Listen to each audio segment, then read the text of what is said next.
Kashmiri tourist को दाल boat वाला दिया कश्मीरी मटन वाजवान। कश्मीर में पंत नाम का एक व्यक्ति हुआ करता था। वो बहुत गरीब था। नाव में कूली के तौर पे काम करता था। वो विदेश से आए यात्रियों को अपने नाव पे चढ़ाकर उन्हें घुमाता था। पंत की तनख्वाह कम होने के बावजूद भी वो उसके दोस्त राठौड़ की मदद करता था।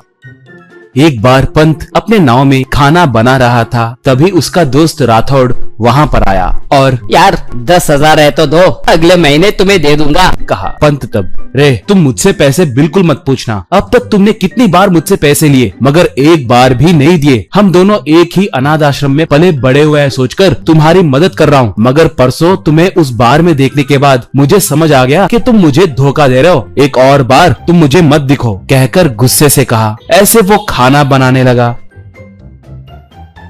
थोड़ी देर के बाद पर्यटक उसके नाव पे चढ़े। उन्हें लेकर उस झील में घुमाते हुए उन्हें सुंदर सुंदर स्थलों को दिखाने लगा। पंत के समझाने का ढंग पसंद आने के कारण पर्यटक उसे थोड़े पैसे भी देने लगे। ये देखकर राठौड़ अपने मन में, ये पैसे तो बहुत कमा रहा है मगर अपने बेवड़े दोस्त का दुख समझ नहीं पा रहा है। छह, इसे सबक सिखाना ही होगा, इसकी इज्जत निकालनी चाहिए, सोचा।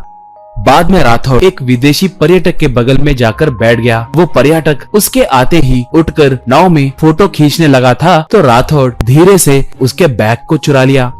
थोड़ी देर के बाद नाव में बैठे यात्री उनके लाए भोजन को खाने लगे। वो विदेशी पर्यटक अपने बैग के लिए ढूंढने लगा तो वो कहीं पर भी दिखाई नहीं दिया। ये गौर करके पंत उसके पास आकर, सर क्या हुआ, एनीथिंग मिसिंग, कहकर पूछा। पर्यटक तब, हाँ मैन, मेरा फूड बैग मिस हुआ है, मैंने यही रखा था, कैसे गायब हुआ समझ नहीं आ रहा है, कहा। तब राठौड़, अरे ये क्या पंत, तुम्हारे नाव में चीजें कैसे गायब हो रहे? ऐसे किए तो ग्राहक कैसे आएंगे? एक बार इन सब ग्राहकों के बैग चेक करेंगे, चलो, कहा। ये सुन के पंत को राठौड़ पे शक हुआ था मगर उसे कुछ कहे बिना उस विदेशी ग्राहक से, पंत सर कुछ गलत मत सोचिए, आपके बैग में सिर्फ खाना ही है बोल रहे हो ना? इन ग्राहकों के बैग चेक किए तो सब अपमानित महसूस करेंगे सर। ये सब भोजन कर रहे हैं ना, अगर कोई चुराए तो भी सिर्फ खाना है कहकर रख देंगे। सर गलत मत मानिए, आज मेरा बर्थडे है, मैंने एक स्पेशल डिश बनाया है, आपको एतराजी ना हो तो हम दोनों मिलकर खाएं क्या? सबके उतरने के बाद पूरे नाव में ढूंढकर आपका बैग निकाल के दूंगा सर, कहकर रिक्वेस्ट करने से वो पर्यटक मान गया।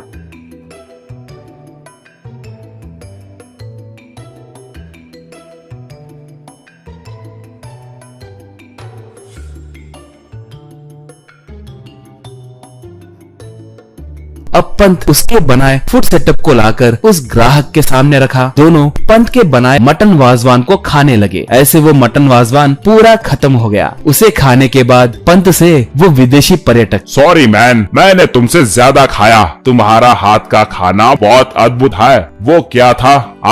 मटन वाजवान ना, वो बढ़िया है, और आज तुम्हारा बर्थडे है बोले थे ना, मैं तुम्हें एक अच्छा गिफ्ट दूंगा, कहकर उठ के राठौड़ के छुपाए बैग को लाया। उसमें से बहुत से पैसे निकालकर देने लगा। पंत वो पैसे नहीं लिया। अब पंत से वो ग्राहक, तुम्हें ये पैसे लेना ही होगा, तुम्हारे लिए नहीं, तुम्हारे साफ दिल के लिए। ब्रदर तुम बहुत अच्छे आदमी हो, तुम जैसे अच्छे लोग जिंदगी में तरक्की किए तो तुम्हारी आर्थिक स्थिति अच्छी होगी, तब तुम बहुत लोगों के काम आओगे। तुम अपने आसपास के लोगों के इज्जत के बारे में भी सोचते हो, मुझे वो बहुत अच्छा लगा। और तुम्हारा दोस्त एक चोर है जानते हुए भी उसका अपमान करे बिना चुप है। Very good. एक बात याद रखना, इसके जैसे निकम्मे को कभी भी अपने बगल में मत रखना, ये तुम्हारा नुकसान ही करेगा, कहा। बाद में वो विदेशी पर्यटक जो भी था वो सब नाव में बैठे लोगों से कहा। लोग तालियां मारकर उसे जन्मदिन की शुभकामनाएं दिए। थोड़े दिनों के बाद ग्राहकों के दिए पैसों से पंत एक अच्छा नाव खरीदकर कम पैसे लेकर ग्राहकों को घुमाने लगा।